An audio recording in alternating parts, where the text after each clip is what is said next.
experience the design criteria that was 20 years ago. An alpha power, so you can do that now. And comfortably running at the moment 6.7 horsepower. Okay, see you later. Have fun. WA1OXT. Yeah, it's still clean as a whistle. It's still clean as a whistle, and that's wonderful. I'm looking forward to getting the chance to play this in 1000. I don't know how much better it's going to work. One thing that I know is going to be better is the bandstand filters on the second receivers. Hopefully it'll all work out and they start shipping that radio shortly, right? Oh, great. Congratulations. I didn't know you ordered that, but congratulations. Yeah, a lot of fun. And I moved the prototype from the test bench, all of the golf stuff out to the shop, where the 200D is. Unplugged the 200D, plugged the Cat 6 into the prototype, and called it a day. Seems to be working okay.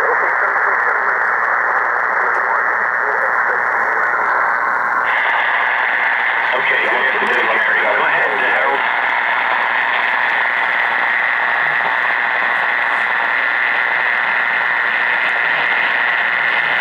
I don't know where Harold went. Roger, are you back yet? Nothing heard. I'll stand by here for a couple more minutes. K2BU.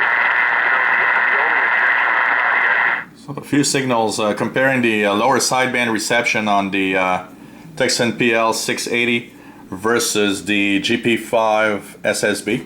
So we're in lower sideband. You see here the L for lower sideband.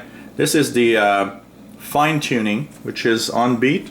And if I look at the BFO here that has a dent on my PL680, they're pretty much both on frequency. It really shows. So I don't even have to adjust the fine tuning here. So that's pretty cool. And we'll test other types of signal. We'll test utility signals. And if we can, we'll test a few digital signal decoding with the GP5SSB also. Let's check out if there's anything else in the 40-meter band that could be worth checking out in lower sideband. Doesn't seem to be a lot of activity right now. So slowing around 6.8. Kazoo 5 element, the only one I know of in Japan, Brian, over. And there's one signal there. I'm going to wait for it to come back and see how well it is received on a GP5. So having fun today, playing around with the radios a little bit. Interesting to test the two radios side by side, of course. This is much more flexible tuning with the keypad and I would say the easier to tune tuning dial, but still not too bad. I mean, getting to different frequencies, using the presets of the GP5SSB, and once I'm on close to the frequency I want, I use the scan functionality. It's surprising how fast you can actually get to the frequency you want to tune in. That I'm pretty surprised. So really nice.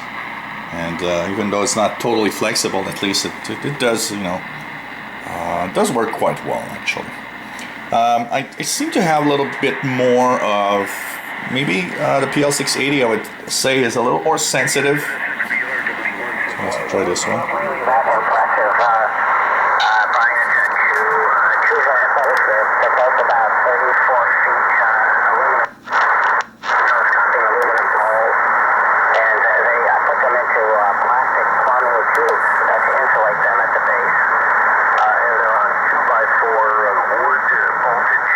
You see here I adjusted the fine tuning. And they're up about 4 meters above the ground.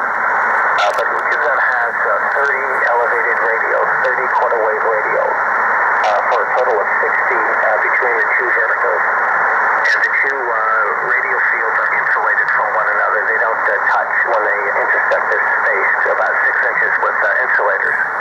more plastic plumbing tubing. A very inexpensive antenna to make.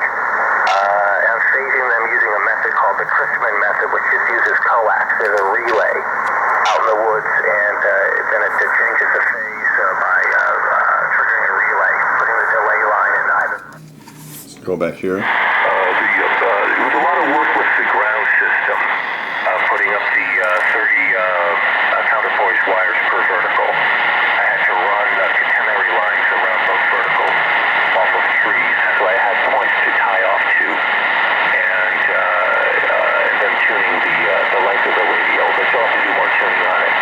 I've been making the antenna like an experiment, Brian, to learn as much as I can, so I'm always tweaking it, but even though it doesn't need it, I just want to watch what happens with the reading, and I have a notebook. Wood, so you can't really see it. It has a very low visual profile, but it only uses two verticals, 2 poles, going up into the air about 10 meters, 12 meters or so. Again, all of the work was in the ground system. But this J01BZA, I think is what you're talking about. These guys using towers as the boom is getting into another league. And I always imagine that they somehow are engineers or they own companies that worked in the cell phone telecommunication industry. And as a result, they can justify putting up those big antennas with the XYL. They're probably professional people that are engineers or own companies that do telecommunications. So they have access to the towers, they know how to do it, is what I imagine, because otherwise it's sheer insanity. ZS6BR, W1 said what? So I hope that you enjoyed this little look at the tuning of a lower sideband signal on the 40-meter band between the Tecsun PL680 and the GP5SSB, and we'll have more coming today. I'll try to find a few utility stations, and we'll even try to decode a digital mode, at least a few digital modes even, with my tablet and the GP5SSB. I think it's going to be cool. So hope you enjoyed the videos.